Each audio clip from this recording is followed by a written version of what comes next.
Good evening, class.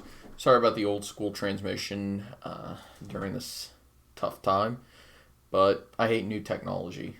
Holograms just don't agree with me.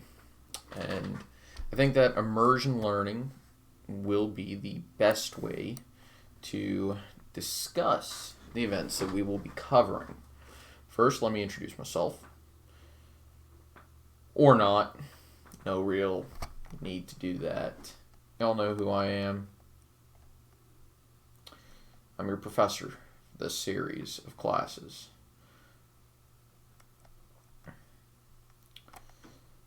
Anyway, let's get started with the spring semester of the 2145 school year. Well, college year, I guess, for y'all. The outline of the course will be as follows: a series of weekly lectures on the subject at hand, and a writing assignment. Just write a paragraph or two on what you think the correct way for any elected officials or politician to handle the events would have been, or to get your opinions on the situation. So, the Second American Civil War. Why did it happen? What started it? And who had advantages? Well, historians still debate all of that. After all, if a person dives back far enough, they're inevitably going to be able to argue that no, the firing on Fort Sumter didn't start the first Civil War. It was the seizing of federal property in the South. And somebody else will say, no, you idiot, it was the election. If Stephen Douglas won, the South wouldn't have seceded. And eventually people will be saying, if the Normans didn't invade England, there would have been no Civil War in America. So we have to choose a starting point. So I'll start with the U.S. political system of the late 90s and 2000s. And then we'll try to get to the point of true conflict by the end of the lecture. Right. So, in the late 90s and the first decade of the 2000s, most of America was relatively moderate politically. And the Democrats of the 90s, particularly President Clinton, had more in common with Reagan and the Bushes than they did with Democrats from the 2010s, just 20 years later. However, both major parties, the Democrats and the Republicans, did have contempt for one another. Democrats for decades have been stalling Republican appointments in the Supreme Court, while Republicans still voted overwhelmingly in favor of Democratic appointees. That's just an example, and this is verifiable. In 2008, after a recession started under President George Bush, Democratic candidate Barack Obama was elected president. Republicans were not very fond of this, viewing him as far too liberal, far too left-wing, viewing him as a radical. Democrats, however, felt that the distaste was because of Obama's race. After all, Obama was the first black president of the United States. Now, see, the Democrats, they operated their attacks on the assumption that all Republicans were closeted racists, and later also closeted homophobes and even closeted Nazis. Now, you could go to the first one and talk about the civil rights era of the 60s to figure out why they considered a lot of Republicans to be racist.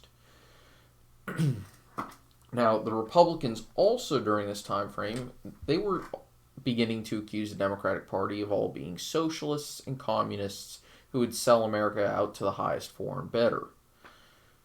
So, it's not to say that the Republicans were immune.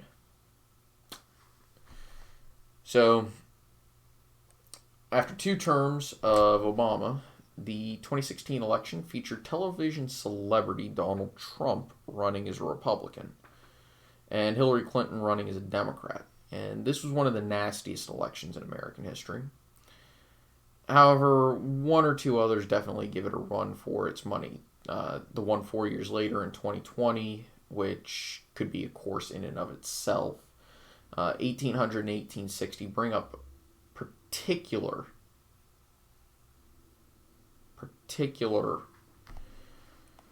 disdain when people talk about them?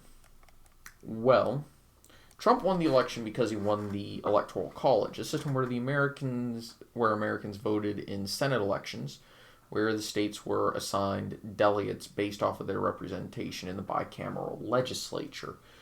Basically, you had two chambers, a House and a Senate, and the House and Senate representation for each state became their Electoral College delegate count. Every state had two senators. The House was based off of population. Now, this was despite his losing the popular vote nationally by about 3%. Democrats were not happy, and there were protests and a handful of riots, and their chant was that Trump was not their president. I personally feel that this was the true start of the conflict that we currently know as the Second American Civil War, though it didn't heat up for quite some time. And the reason why I consider it the start is when you have a not insignificant portion of the population refusing the results of a free and fair election, it is only a matter of time before it escalates. And when it came time for the midterms, Democrats took the House. They gained about 40 seats across the nation. But the Republicans managed a net gain in the other chamber, the Senate.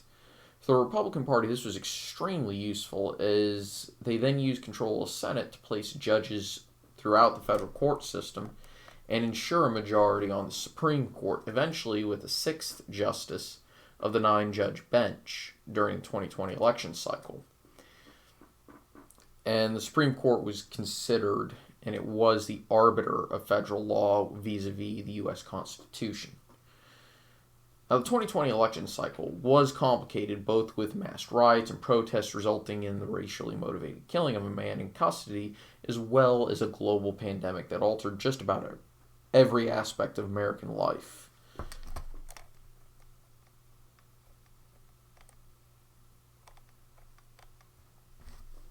And now to actually get into the election. The Democratic nominee was Joseph Biden, who was a bit more old school. He was closer to Clinton than he was to most of the Democrats of the 2010 to 2020 decade. But he was still further to the left than he had been when he was still in the Senate back in the 70s, 80s, and 90s. The Democratic Party, of course, were the major rivals to Republicans. And when all the votes were counted, Biden appeared to be the winner. However, Republicans challenged this, alleging that there was masked voter fraud in a number of states, including Pennsylvania, Georgia, Arizona, Nevada, and Wisconsin, all of which, when combined, or a handful of different combinations of a few, would have been enough for the Republican Donald Trump to win re-election. Now, for legal reasons, I have to state that there was evidence found, and that ex post facto, Trump was declared the winner a few years later. However, abroad, the opinion of historians is mixed. Some feel there was fraud, some think there wasn't, and the most common opinion is that maybe there was some, or both sides committed voter fraud, or that if there was, it didn't really alter the results enough to change the winner, if that makes any sense. Or some combination of all of those. Regardless, this is where events get tricky. Conflict was quite possibly inevitable by the certification date of the Electoral College votes, which would occur on January 6, 2021, 14 days before the constitutionally mandated inauguration. Some historians will compare this date to a certain event in 1938 or to the burning of the Reichstag in 1933. Whatever the case, January 6, 2021 is a notable date in history, and a day that generally recognized today, 125 years later, as the day that the war began. Now, this is a part where I think it should be discussed in more depth than it normally is. This is the part that I think should be discussed more in depth than it normally is. Because there are some people who write alternate history novels who seem to think that the Loyalists could have won. Reality is they couldn't. And I'm going to explain to you why. By the way, the Loyalists are those who were loyal to the officially declared election results and certified results, whereas the other group, the Nationalists, were the ones who felt that there was fraud. Now, here's why the Loyalists really could not have won. First, agricultural production was, by any measure, almost exclusively in the hands of nationalists. An army may march on its stomach, but a population will not support its military if they themselves are starving. And so when you're entirely reliant upon trade and foraging for food and your territory doesn't produce a lot, you're automatically on the back foot, especially considering that it would be very easy to cut off trade. Which we'll discuss in a little bit. The next factor is manufacturing. Nationalists and nationalist sympathizers were far more likely to be the workers in factories producing military equipment, vehicles, etc. And they would also be the ones with the knowledge of how to make and operate machines of war. This matters, as war is not just about how many people you have, but how many guns those people have. And speaking of guns, nationalists and their sympathizers were far more likely to be armed. Specifically, they were far more likely to own arms comparable to those in use by militaries rather than just sportsmen. And most of them also owned sporting arms. And the reason this matters is as it would make it far more difficult for an invading force to have an easy time subduing and controlling the population and the area. Combined with this with the fact that members of the U.S. military were by and large split politically, the forces that were particularly relevant to this conflict tended to be more nationalist. And that is combined with the population structure and geography, a bad recipe for the Loyalists. The command structure of the military may have remained loyal. However, the rank and file, most of them came from areas that were heavily in support of nationalists. As Robert E. Lee proved in 1861, the possibility of fighting against your family is not something even great men are capable of pushing towards reality. In addition to the food and weapons situation, the pockets of huge loyalist support, strong loyalist support, while roughly equal, or maybe even slightly superior in population to the nationalists, they were far more isolated due to the extreme urbanization of loyalist population centers, hence the map you've been looking at.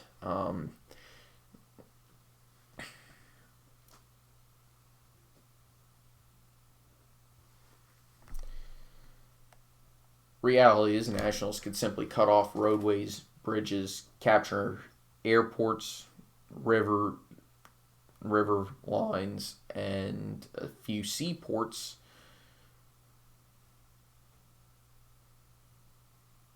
And a loyalist city would effectively be completely starved out. Combine that with the fact that suburban areas were largely split between loyalist and nationalist supporters and sympathizers. Reality is that those people in suburban areas were more likely to not want any part of a conflict. So they would side and support whomever would have food on them, whoever would keep trucks driving into their areas with food And if you couldn't figure this out, it was the nationalists, because the nationalists were the farmers. And people often care more about being alive rather than standing up for their own political beliefs. The last advantage was that the nationalists were far more likely to be able to survive out in the wilds or in harsh conditions or under siege or in any situation where they had to rely on wilderness survival or urban survival, where it was more about finding food than it was about fighting an enemy. This is because most nationalists came from areas where it was very possible that you had to survive out in the woods or in the desert or anywhere else for that matter. The loyalists, they effectively really only had foreign nations that they could rely on, and that wasn't necessarily an advantage, as foreign nations supported both nationalists as well. There were different nations that supported the nationalists. In addition, both sides managed to find themselves with nuclear weapons, given the split that the military underwent. So the possibility of the conflict going nuclear was always on the cards, and that is a terrifying prospect to contemplate. Anyway, I think that's enough for class today. Make sure to write a little bit in the comment section about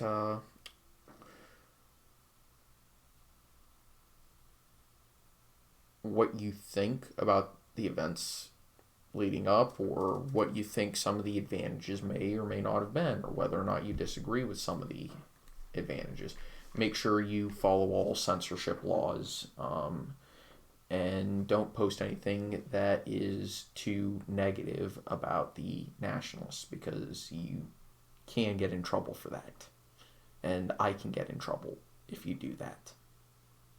So, take it easy. Good night.